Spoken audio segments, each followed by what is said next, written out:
Assalamualaikum warahmatullahi wabarakatuh. Waalaikumsalam warahmatullahi wabarakatuh. Perkenalkan, nama saya RR Mutiara Faza dan ini partner saya Janita Hasna. Hari ini kita berdua akan mempresentasikan tentang circular flow diagram. Jadi ini adalah gambar circular flow diagram. Dari pasar faktor produksi itu kita ke kiri. Dari faktor produksi itu kita ke RTP. Nah, dari RTP itu ke barang dan jasa. Dan dari barang dan jasa itu ke pasar dan barang. Dari pasar barang itu kita ke barang dan jasa. Habis itu ke RTK. Habis itu ke faktor produksi dan balik lagi ke pasar faktor produksi. Dari RTP kita bisa ke uang. Dari uang kita ke pasar faktor produksi. Dari pasar faktor produksi kita ke uang. Dari uang kita ke RTK. Dari RTK kita ke uang, ke pasar barang, uang lagi, dan RTP. Nah, giliran RTK itu kita dapat pajak. Dapat pajaknya itu kita ke RTG. Habis dari RTG, uang atau jasa pelayanan kita ke RTP. Dari RTP kita dapat pajak, barang, dan jasa pelayanan. Dari jasa pelayanan kita ke RTG. Habis dari RTG kita ke jasa pelayanan dan ke RTK lagi. Selanjutnya, di sini ada pengertian. Pengertian dari sirkular adalah sebuah model yang menggambarkan bagaimana interaksi antar pelaku ekonomi menghasilkan pendapat yang digunakan sebagai pengeluaran dalam upaya memaksimalkan nilai kegunaan utility masing-masing pelaku ekonomi. Penjelasan.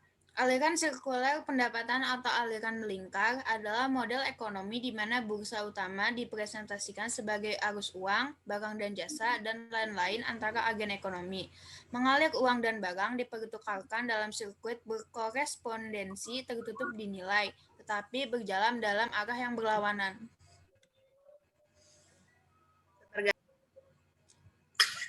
Oke, jadi di sini ada contoh. Contohnya adalah pasar akan dibagi menjadi dua kelompok, yaitu pasar barang dan jasa dan pasar faktor produksi yang terdiri atas pasar tenaga kerja dan pasar uang atau modal. Pasar barang dan jasa adalah pertemuan antara permintaan dan penawaran akan barang dan jasa untuk perekonomian tertutup tanpa ada campur tangan masyarakat luar negeri.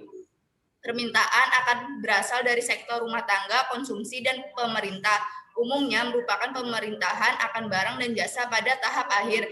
Penawaran barang dan jasa akan berasal dari sektor perusahaan di masa perekonomian yang modern ini yang memiliki spesialisasi tersendiri. Tidak semua perusahaan memproduksi sendiri bahan baku yang dipakai untuk memproduksi barang dan jasa. Lanjutan contoh. Pasar faktor produksi adalah pasar ini akan terdiri dari pasar tenaga kerja dan pasar uang atau modal. Pasar tenaga kerja adalah sebuah interaksi antara permintaan dan penawaran tenaga kerja. Dalam perekonomian tertutup, penawaran tenaga kerja akan berasal dari rumah tangga konsumsi. Sedangkan permintaan tenaga berasal dari perusahaan dan pemerintah. Sedangkan dalam perekonomian terbuka, permintaan dan penawaran tenaga kerja bisa berasal dari negara lain. Pasar uang atau modal. Pasar uang atau modal adalah sebuah interaksi antara permintaan dan penawaran uang. Hal yang diperjualbelikan dalam pasar uang atau modal bukanlah uang dalam bentuk fisik, tetapi hak dan penggunaan uang. Penawaran uang berasal dari pihak-pihak yang bersedia menunda penggunaan uangnya baik dalam jangka pendek maupun jangka panjang dan menyerahkan hak guna uang tersebut kepada pihak lain. Contohnya adalah dengan cara ditabung atau didepositokan di bank selama 3 bulan. Sebagai gantinya, individu tersebut mendapat balas jasa berupa pendapatan bunga.